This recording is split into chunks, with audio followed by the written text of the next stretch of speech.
Hey everybody, this is Kristen with Codex and another Codex review. And today I'm going to be reviewing all 5 issues of Rogue and Gambit off the Marvel Legacy line. This was written in 2018 and was written by Kelly Thompson with art by Pere Perez, color by Frank D'Armata, and lettered by Joe Caramana. Now, for anyone that knows me, knows that I got my comic start with the X-Men, as so many people did. Total fan of the animated series, still own it, still watch it.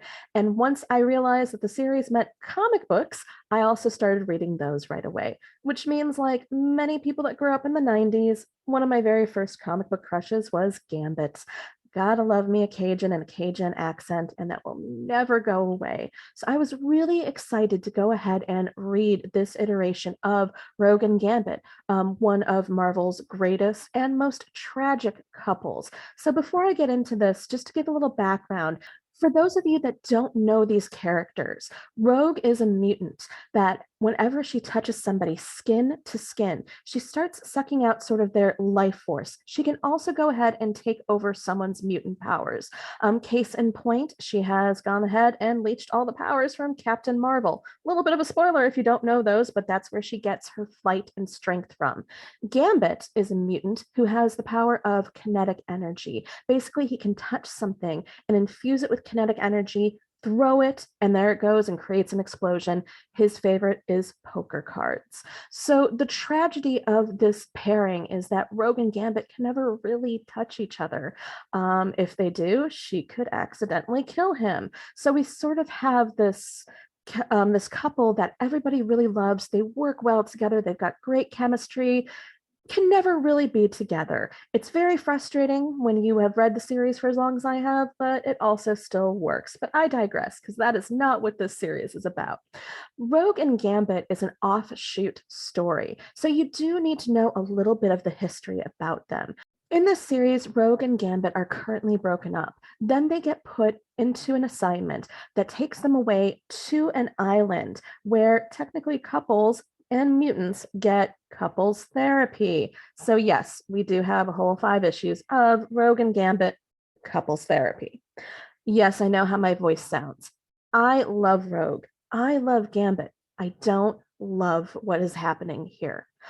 I love hearing more about their stories. I love hearing more about their struggles. I don't love what's happening here. It is 5 issues of couples therapy. Now, the main reason they're on this island is that mutants are disappearing. So there is an underlying story that isn't just Rogue and Gambit's relationship or lack thereof. But that is the big basis of the story. Unfortunately, as they are at the island, they start losing the reason why they're there. That's never really 100% explained, but that's okay. Completely get it. This is an island that has another mutant that's controlling it. They are creating clones of all the other mutants. It's why they're disappearing. They're taking on their powers. It's why they're disappearing. So I can go ahead and have a suspension of disbelief about anything else that's happening. No problem, not ruining the story for me. What ruins the story for me a little bit is it's too heavy on the couple therapy standpoint. It probably wouldn't be too much for somebody that doesn't know a lot about their relationship, but if you followed X-Men, if you followed the story, it's been there, done that. They always break up. They get back together. They break up. They get back together. They can't touch each other. Sometimes they can. Sometimes they can't. Sometimes they can. Sometimes they can't. We get it. We've been there. But that being said, because this is not a totally negative review, I will say one thing that I absolutely loved about this series. And it is a little bit of a spoiler, so let me give you a 5-second spoiler alert. 3, 2, 1. Towards the end of the story, Gambit and Rogue basically swap powers as they're trying to go ahead and fight off their clones. Now, their clones are made out of their memories, hence the couples therapy angle. Every time you hit a clone and destroy it, you get the memory that made it back, no matter how painful it is. So, for instance, if Rogue punches and kills off a Gambit clone, she gets whatever memory that was and whatever power that was Gambit's out of that one. So, for a while there, they have each other's powers.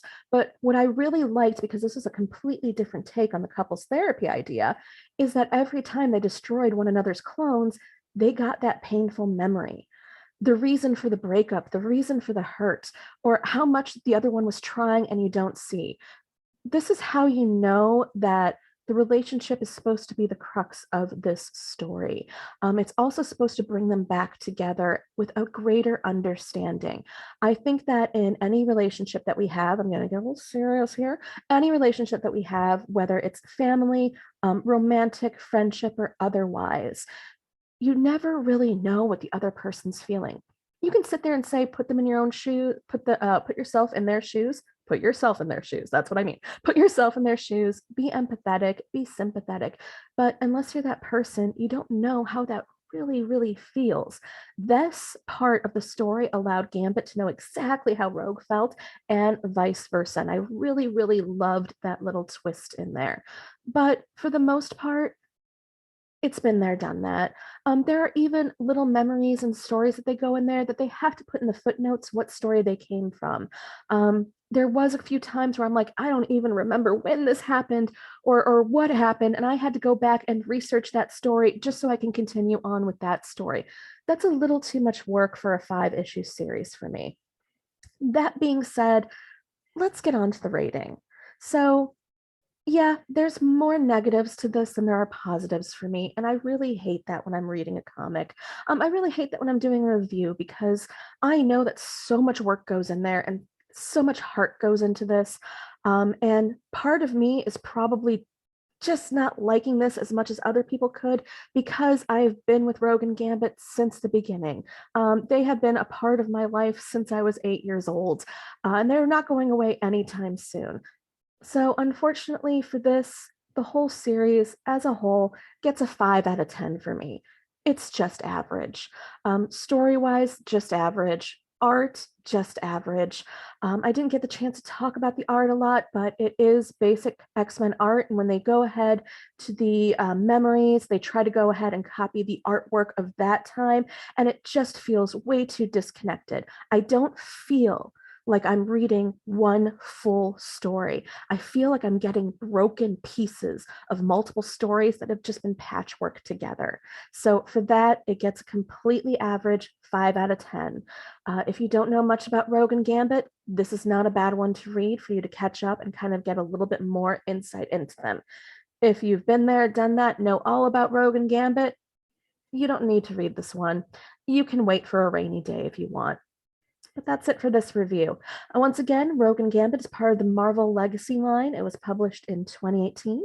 And in case you forgot, I'm Kristen with Codex, and I hope to see you in the next issue.